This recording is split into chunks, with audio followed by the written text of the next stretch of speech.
Hey guys, welcome back. This is Jury Rig Garage. I'm Davis, and I'm going to be introducing my new tow vehicle. So I just picked this up. It's a 2015 GMC Sierra 1500 SLT. It has a 6.8 liter with the 8-speed. It's got the tow package. It's got the 12-bolt rear end, 4-wheel drive. Also, it being the SLT model, has a lot of really nice, comfort options installed in it. I don't want to call it a luxury vehicle, but I mean, it's got the heated seats, leather everything, steering wheel controls, heated steering wheel, a bunch of other features that I can name later. But even though it already has all these great comfort features, there's a couple things I'm going to be installing today in this video that will bring it into a 2025 spec, bring it up probably 10 years in tech. Before we continue, I just wanted to talk a little bit about the truck. I did actually end up purchasing it in June, and I drove it for like a month, and then it blew up. DOD took it out, the lifter, collapsed. I went through the whole process of deleting DOD in the thing, taking the cylinder heads off, taking the cam out, valve, lifter, stuff like that. But I got new lifters in it, got a new BTR, just basic DOD delete cam, wanted everything to be basically stock. So now that that's done, it is completely reliable. It's been awesome. Another common issue with these trucks is the 8 speeds, I guess also the 6 speeds, torque converters, fluid, stuff like that, they go bad. So I did replace all the fluid, or at least to my calculation, about 90% of the fluid with the Mobile 1 ATF HP full synthetic. Got some of it right over here. Yep, we got this. So did a couple of pan drops, new filter, and it's been shifting really good since then. So really the purpose of this is just to get the rest of the experience good. So, got a reliable truck now, but there's a couple things I do want. I love putting Apple CarPlay stereos in all my vehicles.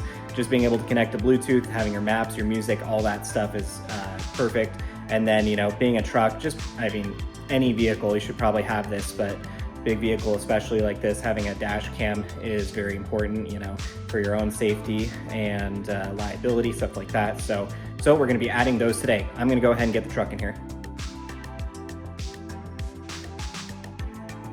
All right guys, I moved the truck into my garage. As you can see, it's a bit tight fit, but I can make it work. It's a 20 by 20 space. Believe it or not, I did my whole DOD delete with the truck in like this.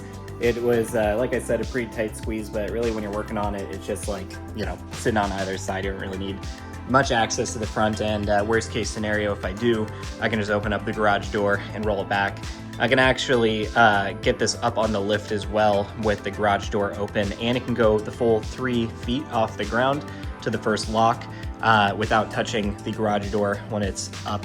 So it is pretty convenient. It is a bit sussy being under this big of a truck on a lift, but this thing is rated for it. 7,000 pounds is the rating for it, and this truck is only like under 6,000 pounds. It's like 5,200 or 5,300 pounds, something like that. Anyways, we're gonna go ahead and get started with some of the parts that I'm going to be putting in. Eonon, I think that's how it's pronounced, sent me a Apple CarPlay stereo, as well as from a different company, MANGOAL. This is a dash cam. So this is an OEM style Apple CarPlay unit, as well as dash cam setup. So I'm gonna be putting that in. I'll be getting rid of the GM IntelliLink or whatever it's called stereo. This one actually has problems. It gets ghost taps, so anytime I'm driving, I'll hear clicks, and sometimes it'll change the screen. Very annoying. So that's a critical problem with these stereos, and it's a good reason to upgrade to one of these things. It has lots of features. I always love putting Apple CarPlay units in my car. If you have Android Auto, this also works. So I'm gonna go ahead and start unboxing these. So we have this box here. This is actually a module if you have the Bose system. So this is kind of required for that. You just double check in your driver door side. You'll see your speaker. If it says Bose, you will need this. There's a part number, A505, and it comes with a splice harness. There's some labels on it, so that's gonna be helpful. Now for the main event. Definitely packages pretty well, a lot of foam to protect it. There it is. Dang, that is much bigger than I expected, honestly. They say the specs on the page, but that's a pretty big unit right there. I mean, it fills out the whole space. So you will transfer over your climate control, other settings, dials, whatnot to this. So pretty nice unit, all things considered. It's got all the provisions for all your stuff. Let's set this down. And here is all the harnesses, as well as some backup camera stuff. It looks like this is the backup camera. This comes free with the unit. You know, you guys are free to install it. I'm going to be using or wiring into the factory backup camera, but this just allows you to add one in case you want it. I believe these are for the steering wheel controls. There's a module for that. Yep, so this orange cable, this loops into the factory steering wheel controls. So we'll get into that. That's one thing I really like about this kit is it'll maintain pretty much all the factory stuff, including the steering wheel controls like I just mentioned, microphones, backup camera, microphone, GPS, USB. This is a loop for one of the connectors that's going to be loose. So there is the antenna, more USB stuff. That's a 4-pin USB, micro USB to a USB. Looks like they include a fuse and a reverse side tape, supposedly for holding down a module. Looks like some kind of door chime. There's a lot of stuff, obviously, in here. So I'm going to be going through and showing you guys how to get this going. There's wiring diagrams and the user manual, so that's kind of important. It'll go through some of the functions. Looks like some GPS stuff. Now I'm going to go over quickly the MANGOAL dash cam, which I'm going to be doing the Apple CarPlay unit first, but then I'll be showing this one off. Installation. Looks like we get some instructions, rear camera, and the front camera. And this unit is designed to sit just under your rear view mirror, and it's supposed to look pretty OEM. It's just going to mold in pretty much. A lot of OEM cameras are placed in this positioning, so it'll be really nice to see the final look there. Include some tools, some more cables, extension cable, power, stuff like that. We'll be tapping in to the power fuse box, so we won't have to have any kind of adapters anywhere. It'll be more of a permanent installation.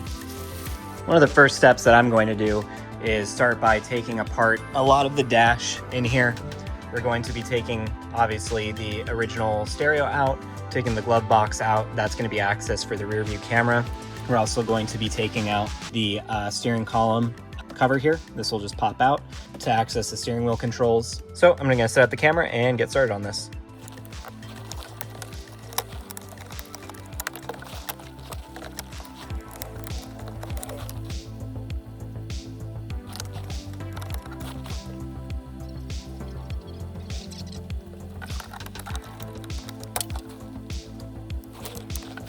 Alright guys, took a little finagling, hopefully caught everything on camera, but basically the gist of it was to pull the trim off, just, you know, get a trim tool under there, pry off. There's a lot of really stiff tabs. You're going to feel like you're going to break this bezel, but I mean, you're just going to have to do it. There's no other way about it. Then there are 4 7mm, where these brass ones are.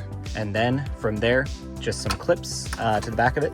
And then there's the CD changer, 2 more 7mm, pulls out, and you have the harness. Next is the lower glove box. So down below, there's going to be 2, I think it was like T15 Torx. Yep, T15 Torx at the bottom. Then you open it up and there's 2 T15 Torx on the inside. And then the glove box will pull out. As far as the steering column goes, there are retaining tabs at the rear of each. You pull that up first and that'll make the top part come off very easily. The bottom part separates pretty easily from this side. The problem is right here. This is what adjusts the up and down position of the truck. There's a knob that goes here, and it'll pop out if you just pull. This is the part here, sits in just like that, right into that socket. So this comes out, it just popped out. So I'm assuming once we are ready to go, we'll just pop that back in. But with that, disassembly is done. We've accessed everywhere we need to plug in the new unit, get the rear view camera spliced in, and then also get the controls for the steering wheel, which there's a harness down here that we'll have to grab. So from the old unit to the new unit, we're just going to be transferring over the climate control pieces. There's gonna be some retaining clips on the back here, and you basically just pry on these, and then it'll pop out the back. It's just gonna take a little bit of, prying all these.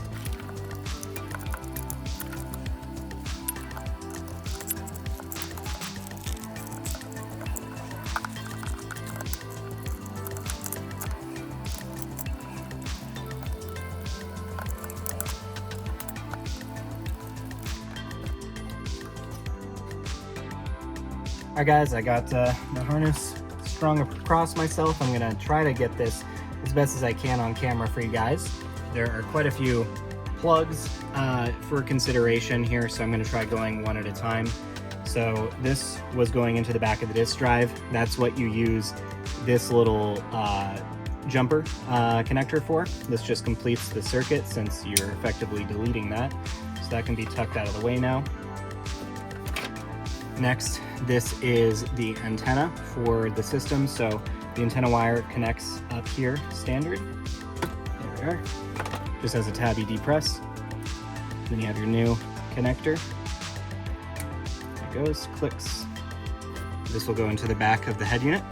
We have a couple pieces here, and they kind of go in the order and area where things exist. So this with the module is going to go in there. This has provisions and connections for the original stock camera, so we're just gonna leave it hanging over here for now. This has provisions for the steering wheel controls, and let's see, actually this is the backup camera. So some of this stuff might not end up being used, just depending on what I'm going to connect. I'll show you, I'll disconnect it. You know, they got connections up to it. Basically, you can disconnect if you want. I believe this is for the additional rear camera that they provide you. But first, we're just going to focus on these. So first one, this gray connector, we're just going to unplug. And this black connector, the male connector, we're just going to plug it into its place. It only has a couple cables. Next, we are going to pull the green connector up here, which is male, and we're going to connect it to the female side of our harness, just like that. And then the connector that we pulled out, the gray, will go into this female on our harness, the black one. All right, next we're going to be using this. So if you have a Bose system, which if you see down there, there's a little badge on the door that says Bose. So if you have that, that's what you're going to be looking for. So you have that Bose system, you will need this module A505. So it comes with a harness. You connect this to the back of it. And then at the top left here, there's this gray connector. Let me see if that, there we are. There's a little tab that you pull out. The black female connector on this harness goes to that now.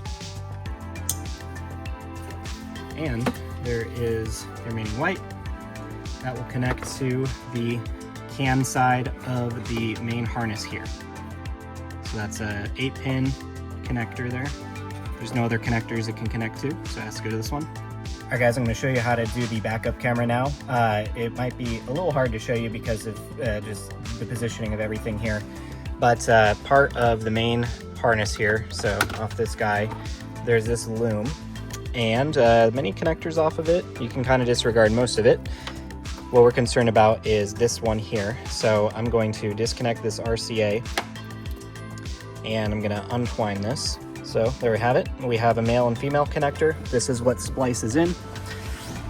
Now, for the fun part, which you guys will probably not be able to see very well, I'll try to do my best in here, grab a light or something, but there are cables up here. We're looking for the gray cable. It's gonna kind of match the color of this guy, and it's gonna have some green tips where the pins are. I'm gonna grab that out and show you. All right guys, right there, glove box. I'll just zoom out real quick, just so you guys can get some perspective. So it's gonna have some cables in the way. Go and get them out of the way. Very easy to disconnect. You can see there are the green tips on the pins.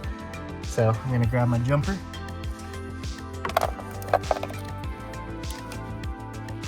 at that, one-handed. Totally don't need any help. Oh, upside down. That's probably part of the problem. There we go. So that connects there. And then the other side of the jumper just connects to the factory location. Just like that. Then we just feed the RCA up through here to the stereo location. So guys, I have the connector here, and one thing I've always found when you're routing cables through stuff you can't really see is if you can fit your hands, try to get them through here and get your other hand through, and your body will naturally kind of have a good spatial awareness. You know, you'll be able to kind of tell where your hands are positioned, and then you meet them, touch them, and then at that point you just hand off to the other hand. There's the cable here. I'm just going to pull it through, and then back to this harness. We will connect it. All right, guys, I'm going to demonstrate kind of the best part of this. You know, you get to keep the steering wheel controls. So you have this orange harness, got these wires. So from what I saw online, the easiest way to do this is to take out this vent. It's just 3 7mm bolts, and it'll just slide out. And then you just route it through down in here. I'm gonna, for ease, connect those.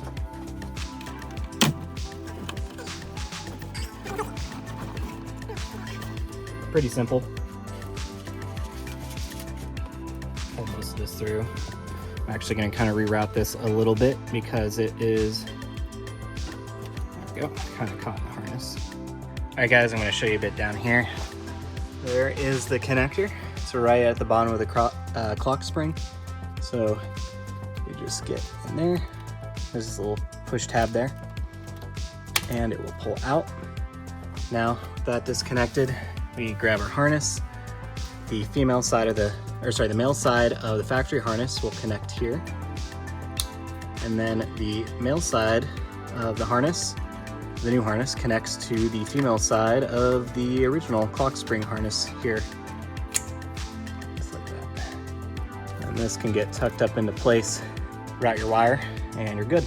All right, everyone, everything of importance is basically installed. There's one other thing that I'm going to put in, which is the GPS. I'm just going to run it kind of similarly down into the passenger footwell area. But we're at a point where we're going to go ahead and connect the head unit, wire it up. And one thing I like doing is just getting it all wired up and then starting the car, make sure everything is working as I expect it to before I just do the final install. So I'm going to plug this all together, plug it in, and then turn on the car and make sure everything's working. And then I'll move forward with just getting all the trim pieces back together, and I'll start showing you some of the features of this thing.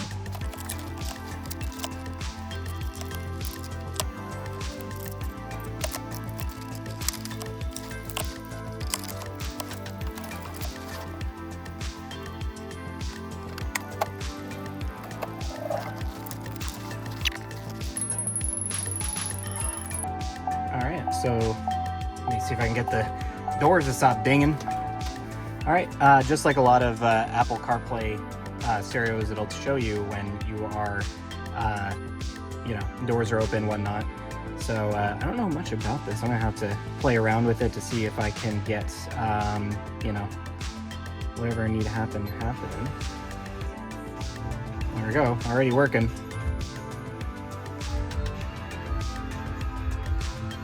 There we go, steering wheel controls work. I'm changing the audio. That's awesome. Just need to figure out how to get into Apple CarPlay, but regardless, it's working. I'm gonna go ahead and start buttoning up everything, and I'll show you what it looks like once it's all back together. All right, guys, got everything back together. Pretty simple, straightforward. I did tidy up some of the wiring back there, and I got that GPS in like I mentioned, but looks factory. It's pretty awesome. We'll go ahead and turn her on here.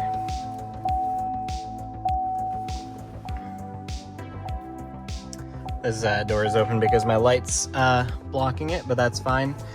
You can see the standard menu here. I did get it set up for my local time and everything. Right now it's connected to my Apple CarPlay.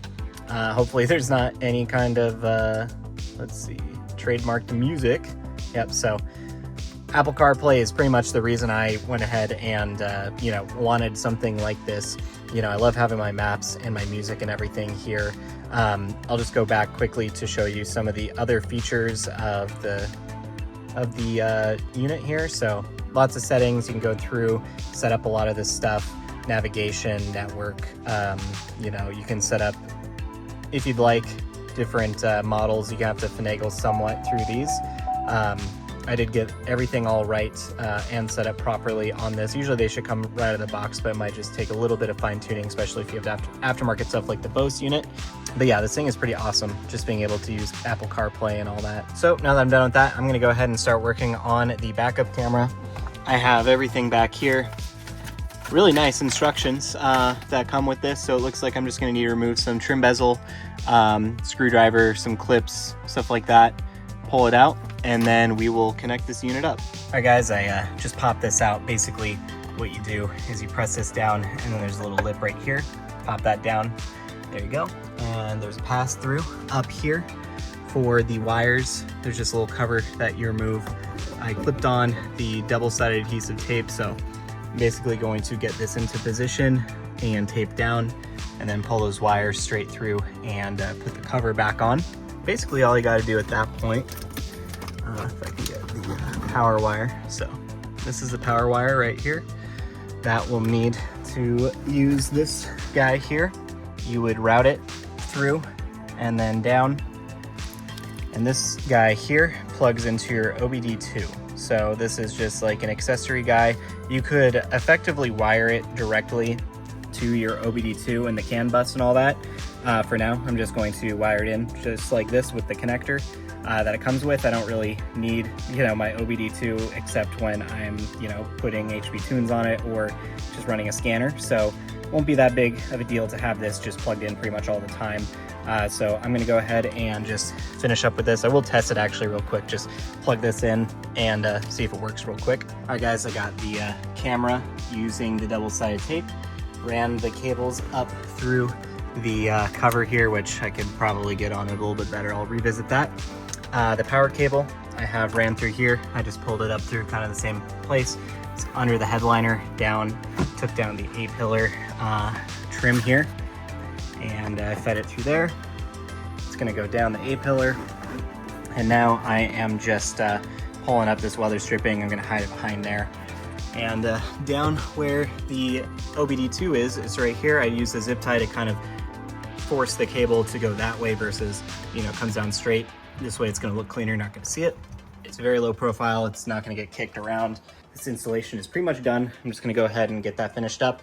As for the rear camera, I probably won't do that just now because it's gonna be a whole lot more involved. I'm gonna have to run another wire through there around the headliner all the way back, which ideally down the road will be nice, but I'm just concerned about just a front camera for the time being. All right guys, I just got it all finished up. Got the dash cam all completed. I'll see if I can maybe put some footage on screen of how it works, but it basically always records to the SD card. You're also able to pull the footage from the mobile app straight to your phone. You can record to your phone, lots of stuff like that. Really cool features. You can also change settings through the app to the device itself. I guess this is, there's no better time to do this but now, since we're completely done. The most satisfying part. There we go. If you guys are interested in your own Eonon head unit, I have an affiliation code. I'll put it down on the screen right now. $10 off. This thing is really awesome. Again, if you guys have, 2015 GMC, it's like 2014 to 2018, I think. Definitely look into one of these. It's a very affordable unit. Plug and play. You get your steering wheel controls, you get your backup camera. Like, it's awesome. Then you get your Apple or Android CarPlay. That's what I prioritize the most, so that's awesome. Also want to thank MANGOAL for sending me the dash camera. Those things are amazing for a lot of reasons, but legal side of things, if you get in an accident, just having footage of that is awesome. There's many other features that I saw in there.